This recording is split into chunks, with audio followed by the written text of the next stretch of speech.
cuman kita lebih fokus ke masalah kesejahteraan petaninya. Dan banyak permasalahan yang diungkapkan di sini, saya setuju dengan permasalahan itu, tapi di pandangan saya ada sesuatu yang lebih fundamental lagi, Mas.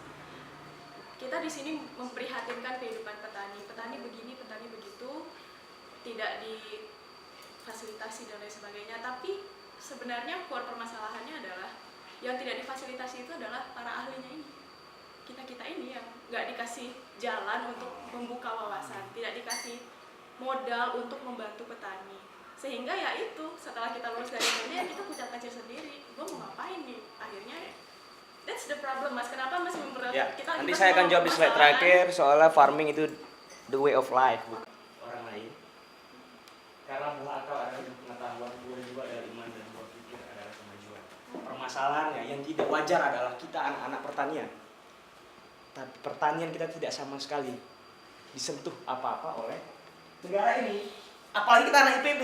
Ini permasalahannya. Saya bukan berarti kita harus jadi petani semua, harus nyangkul, harus jadi nelayan. Tidak begitu.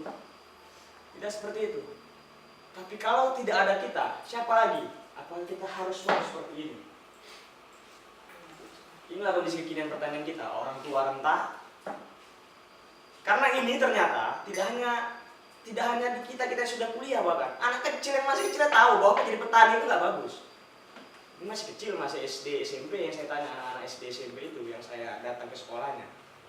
Ternyata juga tidak dari mereka juga, orang tuanya bahkan kita tahu, nah jangan jadi petani kayak bapak ibumu ini.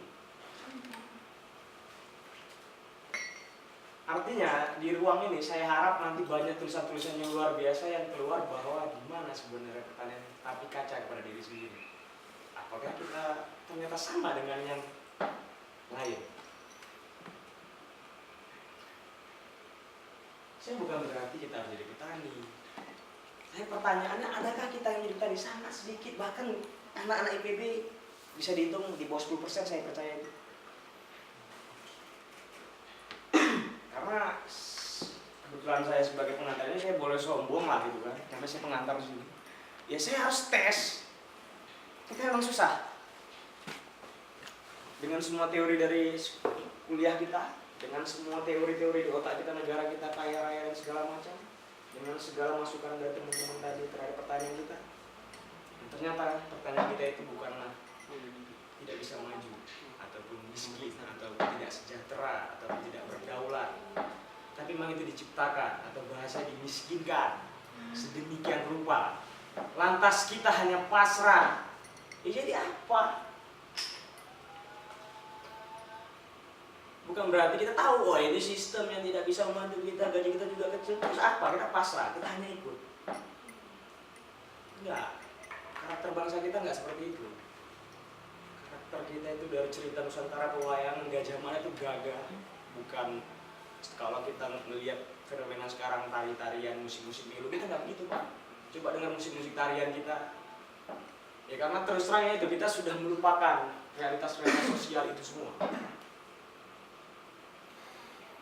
Nah makanya ini mau nggak mau nih kita harus, saya percaya ini harus diulang karena saya begitu terus mengulang kenapa saya harus dari terjun bertani. Ternyata di kuliah kita ini,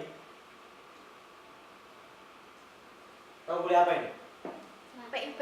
Pengantar ilmu pertanian. Iya, inilah bangsa kita. Kok nggak percaya di bangsa kita? Ini buktinya. Percaya nggak ini dari kecil hingga sekarang apa yang sering kita dengar? Negara kita negara agraris, negara kita negara maritim, negara kita Zamrud Khatulistiwa. Bahkan yang paling luar biasa itu Gemari Pahlo Jinangi Tonton Tentrem Ketera Harjo. Hingga saya mungkin nanti mati kayak negara ini gini-gini aja, tersiksa terus. Ini sebenarnya agraris apa sih? Nah sekarang lantas teman-teman pasrah gitu aja bilang ya apa boleh buat, nggak bisa begitu. Ini kita.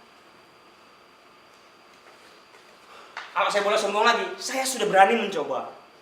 Saya tahu Reza Ali Akbar juga harus berani mencoba. Karena nanti teman-teman akan tahu dengan pinter-pinternya teman-teman IPB ini akan lebih luar biasa sebenarnya dampaknya. Kalau ditulis sangat tajam. Mau ngomong apa ya? Ini kita ilmiah. Saya nanam nih. Saya tes bagaimana yang namanya 0,2 hektar. Kan ini kan anak IPB tahu semua, lahan kita sempit, terus lantas diam aja. Apa yang saya lakukan dengan 0,2 hektar? Saya melakukan, saya harus berpikir, saya bikin koperasi, saya tidak menyerah begitu saja. Bagaimana kolektivitas lahan ini dengan komoditas yang sedang kita pikirkan, tentunya kita berbicara kesejahteraan. Saya tidak ingin menyinggung konteks ekologi dan lain-lain ini. Karena kita sudah dikepung dari segala sektor. Itu yang membuat Dirjen Pertanian tidak bisa menjawab apa-apa. Kita semuanya sudah diserang, Pak.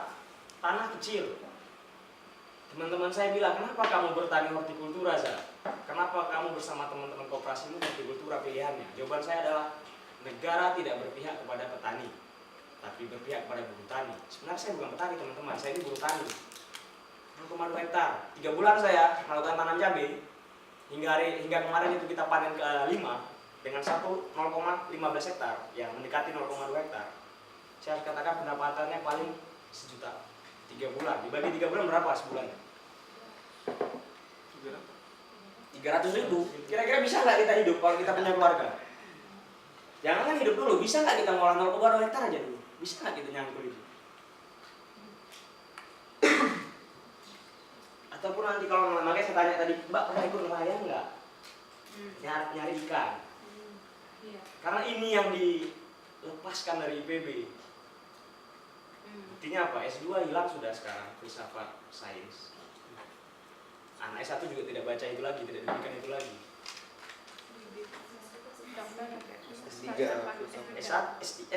S1 dulu baca itu, Pak.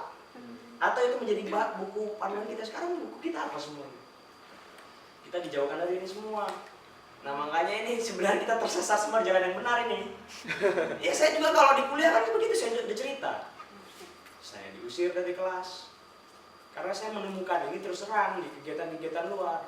Yang mungkin dengan naik gunung bukan hanya untuk mencapai puncak gunung ya, tidak. Ya, jadi kita luar aja. Sebenarnya saya penasaran, apa sih pertanyaan seperti apa yang membuat Abang di wisata di kelas? Gini, waktu itu karena saya orang Sumatera Utara dan kita di tingkat 3 suruh milih di agronomi, kan kita suruh milih.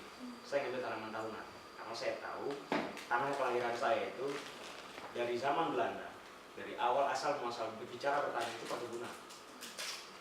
Saya ngambil tanaman kelapa sawit. Saya berbicara bagaimana kondisi lahan kelapa sawit.